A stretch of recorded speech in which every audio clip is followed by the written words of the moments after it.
Two of the Labor Party factional bosses who helped dump Kevin Rudd have been promoted by Julia Gillard. The Prime Minister has announced a reshuffle with a larger cabinet now featuring 5 women.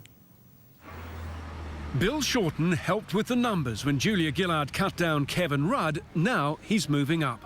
It is a great privilege to be serving in the Gillard cabinet. He joins 2 others heading into cabinet, new Health Minister Tanya Plibersek and a rising star of the left, Mental Health Minister Mark Butler. Out of cabinet, old industrial lefty Kim Carr. How are you today? Who weeks ago saw it coming. The New South Wales right? Yeah. Oh, they always send flowers, I'm told. I've chosen the people I wanted. I've chosen the strongest possible team.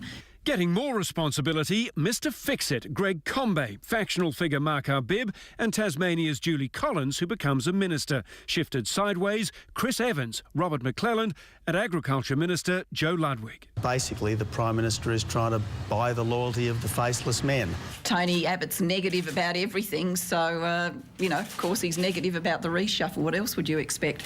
Chris Bowen keeps immigration, Nicola Roxton becomes Attorney General, and the Prime Minister says she's delighted with Kevin Rudd's performance as Foreign Minister. He stays there. The Prime Minister hasn't got the courage to take on Kevin Rudd, and it also means that he will be emboldened, so her problems won't go away. The Prime Minister says the shake-up was forced by the resignation of her Small Business Minister, Nick Sherry, but in fact she's been planning a pre-Christmas reshuffle for months, and for the last 2 weeks she has been personally working the phones. And yes, part of the reason is to shore up her internal political position.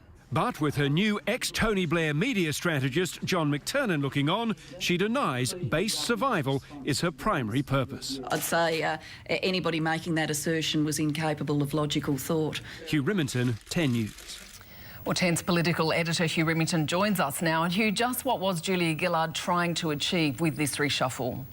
Well, every reshuffle really is there to try to boost a bit of firepower and also to reward loyalty. There is a bit of both of those factors in this reshuffle. She could certainly have dumped a couple of non-performers, but she can't afford the enemies at the moment. The Labor government is still in the death zone in the polling. Rudd supporters are still talking about a possible leadership move before Easter of next year. Bill Shorten was probably due for promotion anyway, but the Prime Minister says this is also about boosting the priority issues, jobs, and also spreading the benefits of prosperity. We're going to hear a lot about health, particularly mental and dental health, and more support for people with disabilities on the government's agenda next year.